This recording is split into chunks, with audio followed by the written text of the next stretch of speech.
आज का जो वीडियो होने वाला है हमारा वो होने वाला भारत के प्रधानमंत्री यानी प्राइम मिनिस्टर के बारे में होने वाला है ये वीडियो। अभी तक कितने प्राइम मिनिस्टर बन चुके हैं और कौन से प्राइम मिनिस्टर सबसे ज़्यादा समय तक रहे हैं, कौन से सबसे कम समय तक रहे हैं और किस प्राइम मिनिस्टर ने क्या किया और कौन से प्राइम मिनिस्टर वर्तमान में हैं, इन सभी के बारे में विस्तार से हम बताएंगे। कौन से प्राइम मिनिस्टर ने कब पद संभाला और कितने दिन तक कार्य किया, तो इस बारे में विस्तार से बताएंगे। तो इसलिए वीडियो को पूरा देखना है। यदि वीडियो पसंद आए तो चैनल को सब्सक्राइब कर दीजिएगा, क्योंकि हर परीक्षाओं में कोई ना कोई जीके या करंट से क्वेश्चन पूछा जाता है, तो ये एक नंबर का क्वेश्चन आपके लिए हो सकता है, क्योंकि कोर्स बहुत कठिन होते हैं और सभी पेपरों में कुछ ना कुछ एक्स्ट्रा ही पूछता है। तो शायद इस पेपर में आपके लिए प्रधानमंत्री से भी कुछ पूछ ले एक नंबर का क्वेश्चन, तो इसलिए वीडियो को पूरा देखना है। यदि सरकारी जॉब की तैयारी कर रहे हो तो कोई भी वीडियो हमारा मिस नहीं करना है। आरआरबी ग्रुप डी के लिए हम महत्वपूर्ण टॉपिक्स लेकर आ रहे हैं, तो सभी टॉपिक्स को पढ़ते रहिए। यदि कोई भी वीडियो न समझ में आए तो कमेंट करके ज़रूर बताइए। तो आज का टॉपिक है हमारा प्राइम मिनिस्टर।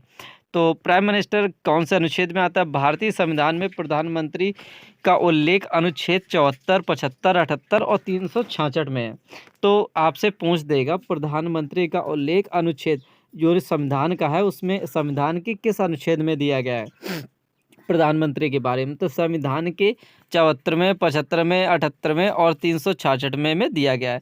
प्रधानमंत्री कैबिनेट का प्रमुख होता है। तो प्रधानमंत्री क्या होते हैं? कैबिनेट का प्रमुख होते हैं। तो आपसे पूछ देगा, ऑप्शन दे देगा, कैबिनेट का प्रमुख कौन होता है? प्रधानमंत्री, राष्ट्रपति, उपराष्ट्रपति और मुख्यमंत्री। तो आपसे क्वेश्चन कर देगा कैबिनेट का मुख्य कौन होता है, प्रमुख कौन होता है? तो प्रधानमंत्री होते हैं। वह राष्ट्रपति को मंत्रिपरिषद में मंत्री पद की नियुक्ति तथा त्यागपत्र के संबंध में सलाह देते हैं। यदि प्रधानमंत्री अपने पद से त्याग देता है तो संपूर्ण कैबिनेट का विघटन या स्वतः ही हो जाता है, यानी प्रधानमंत्री पद त्याग देंगे तो वो फिर से चुनाव हो जाएगा, जो कैबिनेट बनी है वो ध्वस्त हो जाएगी। अब स्टार्ट करते हैं जब से देश हमारा आज़ाद हुआ। देश आज़ाद हुआ था 1947 में। तो 1947 में जो पहले प्रधानमंत्री थे कौन थे, उनका नाम क्या था, वो कितने दिन तक रहे थे? तो पहले प्रधानमंत्री कौन थे? पहले प्रधानमंत्री थे पंडित जवाहरलाल नेहरू। तो पीटी नेहरू इन्हें कहते हैं। इन्होंने 16 साल और 286 दिन तक राज्य किया था, यानी प्रधानमंत्री पद की कुर्सी संभाली थी 16 वर्ष 286 दिन तक। पहली बार ये कब बने थे? 15 अगस्त 1947 को बने थे, जब देश आज़ाद हुआ था। और रहे कब तक थे? 27 मई 1964 तक रहे थे। तो इन्होंने क्या किया था स्पेशल? इन्होंने बच्चों की निःशुल्क शिक्षा को सुनिश्चित किया था। दूसरे जो इनके बाद बनने वाले प्रधानमंत्री यानी सेकेंड प्राइम मिनिस्टर, आपसे पहला प्राइम मिनिस्टर तो अब नहीं पूछेंगे, क्योंकि पहला और लास्ट वाला ये बहुत घिसा पिटा हो चुका। अब ये पूछ सकते हैं कि दूसरे प्रधानमंत्री कौन रहे थे? पंडित जवाहरलाल नेहरू के बाद दूसरे प्रधानमंत्री कौन रहे थे जो बने थे? तो दूसरे प्रधानमंत्री सबसे कम समय के लिए ही रहे हैं ये, गुलजारी लाल नंदा। गुलजारी लाल नंदा 13 दिन के लिए केवल प्रधानमंत्री बने थे। ये 27 मई 1964 से बने थे और 9 जून 1964 को ही इन्होंने नेहरू जी की मृत्यु के बाद इन्होंने पदभार ग्रहण किया था। तो नेहरू जी की जब मृत्यु हो गई थी उसके बाद इन्होंने 13 दिन के लिए पदभार ग्रहण किया था। इसके बाद तीसरे प्रधानमंत्री जब चुनाव हुआ तो तीसरे प्रधानमंत्री कौन बने थे? लाल बहादुर शास्त्री। सबसे प्रिय मुख्यमंत्रियों में से प्रधानमंत्रियों में से एक है लाल बहादुर शास्त्री जी। तो सबसे जो चाहने वाले थे, लोग चाहते थे ने लाल बहादुर शास्त्री जी को। यह 1 वर्ष 216 दिन तक ये भी प्रधानमंत्री रहे। इन्होंने भी अपना कार्यकाल पूरा नहीं कर पाया। इन्होंने 9 जून 1964 से 11 जनवरी 1966 तक इन्होंने श्वेत क्रांति में महत्वपूर्ण भूमिका निभाई। जय जवान जय किसान का इन्होंने नारा दिया। तो इनका नारा क्या था? जय जवान जय किसान। तो आपसे पूछ देगा जय जवान जय किसान का नारा किस प्रधानमंत्री ने दिया था? तो ये नारा दिया था हमारे यशस्वी प्रधानमंत्री लाल बहादुर शास्त्री जी ने। नेक्स्ट क्वेश्चन है हमारा,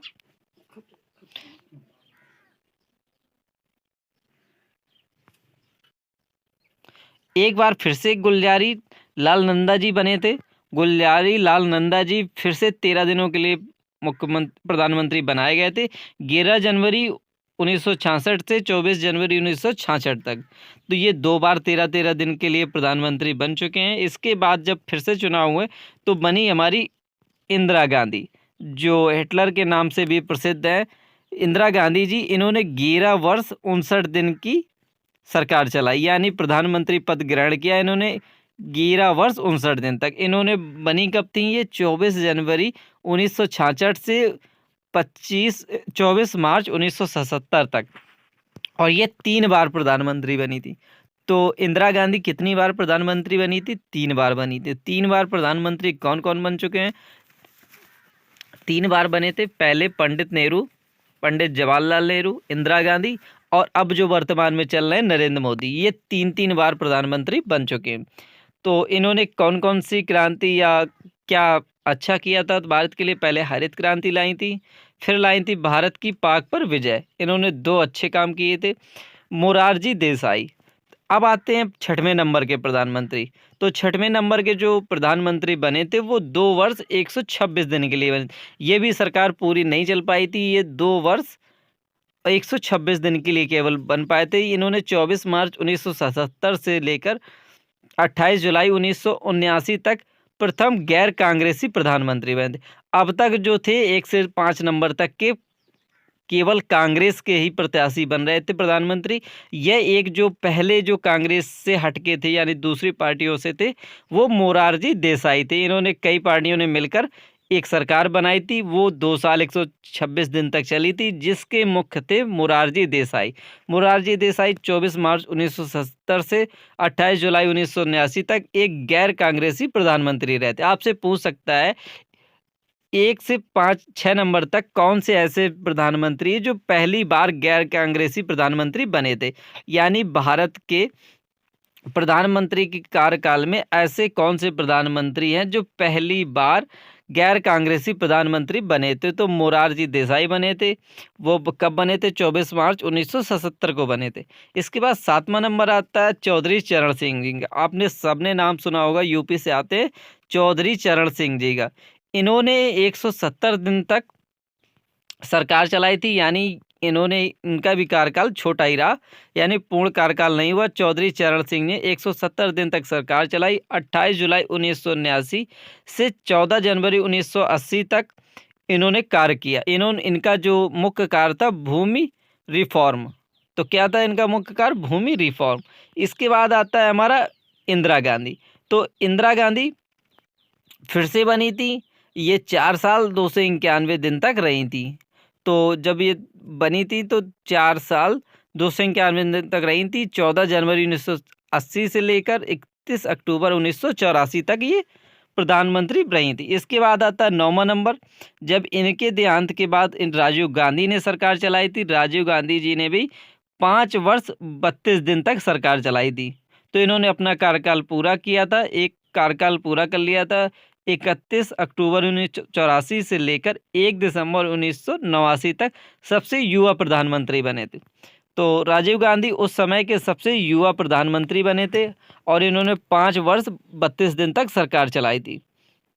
इसके बाद आता है 10वां नंबर। 10वां नंबर आता है विश्वनाथ प्रताप सिंह जी का। तो विश्वनाथ प्रताप सिंह जी ने 343 दिन तक सरकार चलाई और 2 दिसंबर 1989 से 10 नवंबर 1990 तक इन्होंने सरकार चलाई। इनका संबंध जनता दल से था। तो विश्वनाथ प्रताप सिंह का संबंध किस दल से था? जनता दल से था। इसके बाद आता है नेक्स्ट 11वां नंबर आता है। 11वें नंबर के प्रधानमंत्री चंद्रशेखर। तो 11वें नंबर के प्रधानमंत्री थे चंद्रशेखर, जिन्होंने 232 दिन तक सरकार चलाई, 223 दिन तक सरकार चलाई। 10 नवंबर 1990 से लेकर 21 जून 1991 तक इन्होंने कन्याकुमारी से राजघाट तक पदयात्रा की थी। इसके बाद आता है 12वां नंबर पीवी नरसिम्हा राव। ये भी एक फेमस प्रधानमंत्री रहे हैं। पीवी नरसिम्हा राव जी 4 वर्ष 330 दिन तक इन्होंने सरकार चलाई। इन्होंने 21 जून 1991 से लेकर 16 मई 1996 तक इन्होंने सरकार चलाई। इनका मुख्य जो कार्य था आर्थिक उदारीकरण के जनक के रूप में इन्हें जाना जाता है। अब आते हैं कवि। एक कवि पहली बार प्रधानमंत्री बने थे, उनका नाम था अटल बिहारी। ये 13वें भारत के प्रधानमंत्री बने थे। और इन्होंने तो अटल बिहारी जी 16 मई 1996 से लेकर 1 जून 1996 तक सरकार चलाई, जो वर्ष 1998 के पोखरण विस्फोट इनके कार्यकाल में हुआ था। 14वें प्रधानमंत्री थे, वो थे एच डी देवगौड़ा जी। एच डी देवगौड़ा जी 314 दिन तक प्रधानमंत्री रहे। इन्होंने 1 जून 1996 से लेकर 21 अप्रैल 1997 तक दिल्ली मेट्रो प्रोजेक्ट पर काम किया था इन्होंने। इसके बाद आता है 15वें प्रधानमंत्री थे इंद्र कुमार गुजराल। इन्होंने 332 दिन तक कार्य किया। इन्होंने 21 अप्रैल 1997 से लेकर 19 मार्च 1998 तक कार्य किया। इसके बाद आते हैं 16वें फिर से एक बार बने थे अटल बिहारी वाजपेयी जी। इन्होंने 6 वर्ष 64 दिन तक कार्य किया था। 19 मार्च 1998 से लेकर 22 मई 2004 तक ये इन्होंने सरकार चलाई थी। इसके बाद आते हैं 17वें प्रधानमंत्री, वो थे मनमोहन सिंह। मनमोहन सिंह ने 10 वर्ष 4 दिन तक सरकार चलाई। 22 मई 2004 से लेकर 26 मई 2014 तक वित्त मंत्री कार्यकाल के दौरान लाइसेंस पॉलिसी को हटाया था इन्होंने। और अब आते हैं भारत के वर्तमान प्रधानमंत्री। वर्तमान प्रधानमंत्री के बारे में सब लोग अच्छे से जानते होंगे। यदि नहीं जानते तो नरेंद्र मोदी जी पहली बार 26 मई 2014 को बने थे। इसके बाद 2019 में बने और अभी 10 जून 2024 में इन्होंने चुनाव जीता है और ये अभी भी वर्तमान में प्रधानमंत्री हैं। तो ये भारत के पहले ऐसे प्रधानमंत्री हैं जिनका जन्म आज़ादी के बाद हुआ था। यदि वीडियो पसंद आया हो तो चैनल को सब्सक्राइब कर लीजिएगा, बेल आइकन को ऑन कर लीजिएगा। और यदि आपने अभी तक बाकी सभी वीडियोस नहीं देखे हो तो चैनल पर आकर देख लीजिएगा, प्लेलिस्ट बनी हुई है। तो आरआरबी की ग्रुप डी के नाम से प्लेलिस्ट बनी है, तो आप वहाँ से देख सकते हैं। मिलते हैं नेक्स्ट वीडियो में, तब तक के लिए।